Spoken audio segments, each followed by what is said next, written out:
손 변호사님, 특검이 블랙리스트 재판 관련해서 항소를 했습니다, 결국에. 뭐 사실 오인은 아마 무죄가 나온 부분에 대한 사실 오인 법리 오해가 있었던 것으로 보이고 유죄가 나온 사람들 중에도 너무 양형이 약하다. 더 재질에 비해서는 더 많은 형을 받아야 된다라고 해서 특검 입장에서는 항소할 수 밖에 없는 상황입니다. 왜냐하면 국민들 입장에서는 항소하기를 바라는 사람들도 있고 어차피 항소하지 않으면은 피고인들이 항소했을 때 피고인의 주장만 방어하는 데 그쳐야 되는데 같이 항소를 하면 특검도 주장을 할 수가 있거든요. 그래서 서로 대등한 싸움을 하기 위해서 항소를 했던 것으로 보이고 결국 이 싸움은 대법원까지 가야지 최종 종결이 나는 법적 판단, 확정 판결은 대법원까지 갈 걸로 보입니다. 예, 이 재판 관련해가지고 또 논란이 되는데 박근혜 전 대통령과 관련해가지고 재판부가 어느 정도 판단을 내렸는데 공범관계라고 아니라고 판단을 했단 말이에요. 네, 그렇습니다. 공범관계라고 안 한 게 뭐냐면 이거죠. 그거는 국정 기조였다. 예를 들어서 박근혜 대통령은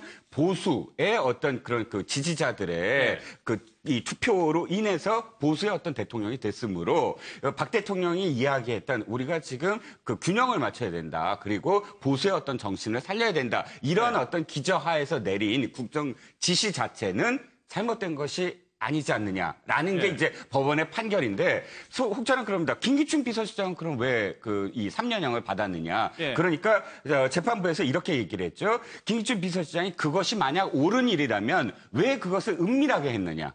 그러니까 그 국정 기조에 대해서 그 지시를 내린다면 그걸 떳떳하게 공개적으로 해야 되는데 은밀하게 지시하고 그것을 은폐하려고 하고 그러면 그 행위 자체가 잘못된 것을 인정하는 게 아니냐. 그 차이를 둔다는 것이죠. 법원의 판결 내용으로는. 글쎄요. 그렇게 일단은 뭐 해당 재판부도 아닌데 그렇게 판단을 하다 보니까 지금 박근혜 전 대통령 지지자들을 상대로 해가지고 구명운동이 일어난다는 소식 아시죠? 서명운동까지 지금 하고 있거든요. 그러니까요. 우리 서초동의 법원 앞 지나가면은 그곳에서 뭐 깃발 들고 태극기 들고 뭐 시위하면서 박근혜 전 대통령을 석방하라라고 하는 그런 시위하시는 나이 드신 어르신들 모습들 볼 수 있거든요.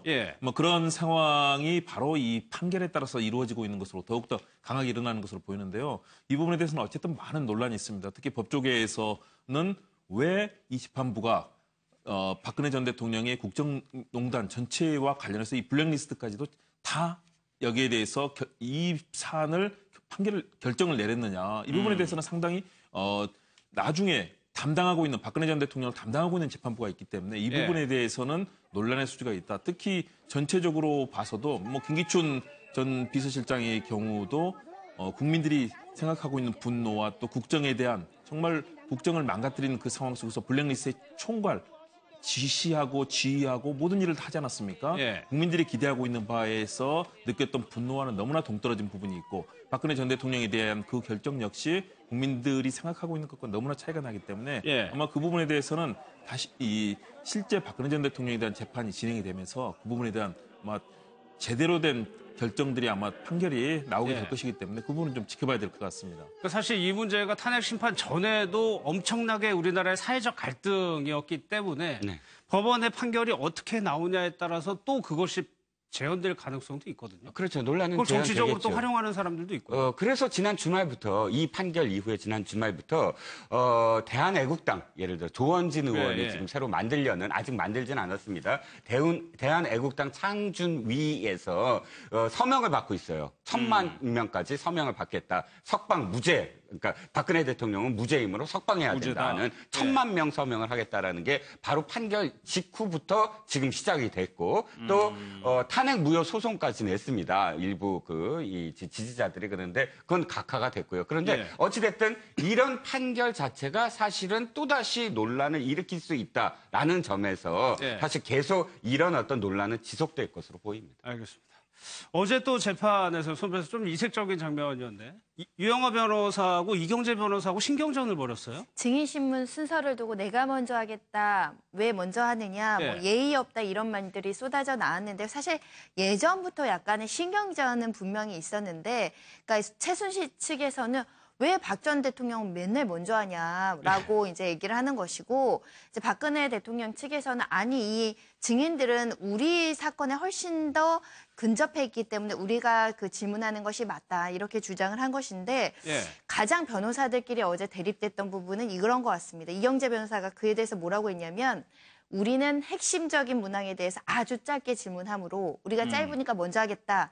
길게 하는 방대한 질문을 하는 박 전 대통령이 효율성을 위해서는 우리가 먼저 하는 게 맞겠다. 이게 이제 약간 감정이 자극된 것 같습니다. 유영하 변호사 입장에서는 재판부가 좋아하는 거는 핵심적인 걸 짧게 증인신문하는 걸 좋아하거든요. 네. 어제도 특검 재판 중에 삼성 임원 그 증인신문하는데 수시간이 걸려가지고 반대신문 못하고 자정 시간에 끝났거든요. 그러니까 그 이경재 변호사 말에 내포되어 있는 건 뭐냐면 유영하 변호사가 핵심적인 것만 질문해서 예. 효율적으로 증인신문을 좀 하면 좋은데 불필요한 증인신문까지 너무 방대하게 준비를 많이 해서 시간만 많이 걸리고 비효율적이다. 그런데 우리는 핵심적인 거 딱딱 짧게만 질문하니까 우리가 효율적으로 증인신문하니까 우리 먼저 하게 달라. 사실 변호사 입장에서는 굉장히 기분이 나쁘죠.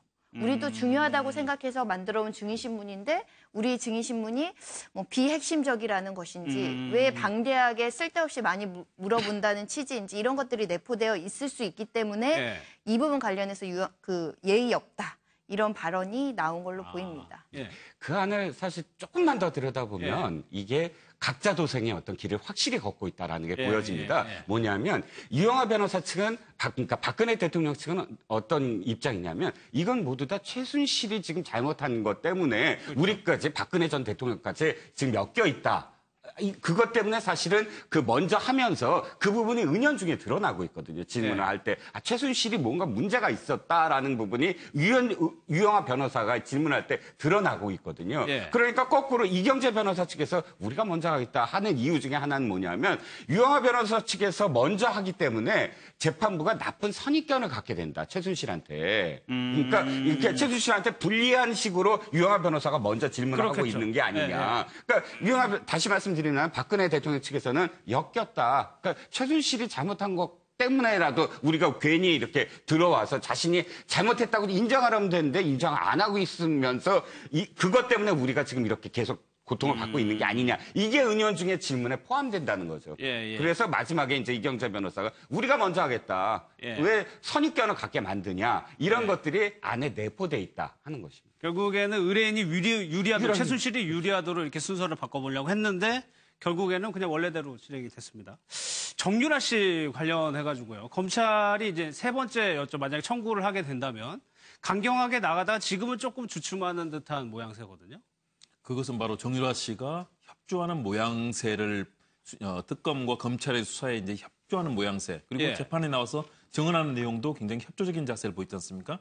그래서 5월 31일에 이제 강제 송환됐을 때는 구속영장을 2차례나 청구했고 이를 통해서 당연히 구속 수사해야 된다. 이것이 검찰의 입장 아니었습니까? 그렇죠. 그런데 특검에서 7월 12일에 이제 2달 좀 못 돼서 증언됐지 않습니까? 여기서 굉장히 협조적인 자세를 보였고 그 이후에는 구속 수사를 하겠다는 의지를 지금 검찰이 보이지 않고 있거든요. 예. 이것은 결국은 우리가 장시호 씨 사례에서 봤듯이 검찰에 적극적으로 협조하고 또 전체적인 이런 재판의 진행에도 도움이 될 경우에는 관련된 이런 피고인 또 뭐 기소가 된 상태에서 적극적으로 검찰도 배려를 하는 모양새를 갖는 것 아니냐 생각이 들고요. 예. 좀 이런 부분들은 결국은 또 뭐 변호인도 적극적으로 어떤 검찰과 또 협의를 하느냐 이런 부분도 상당히 작용을 할 것 같은데요. 예. 일단 정유라 씨가 당초에는 거의 미운오리 새끼에서 이제는 검찰의 입장에서는 상당히 그런 백조 같은 그런 예. 입장으로 바뀐 것 아닌가 이런 판단이 듭니다. 뭐 물론 검찰에서는 법정 증언 때문에 늦추는 건 아니다라고는 하고 있지만 아직까지도 정유라 씨의 도움을 받을 여지가 있습니까? 그런 것들이 고려됐을 수는 있는데 지금 형식적으로 어찌됐든 지금 덴마크에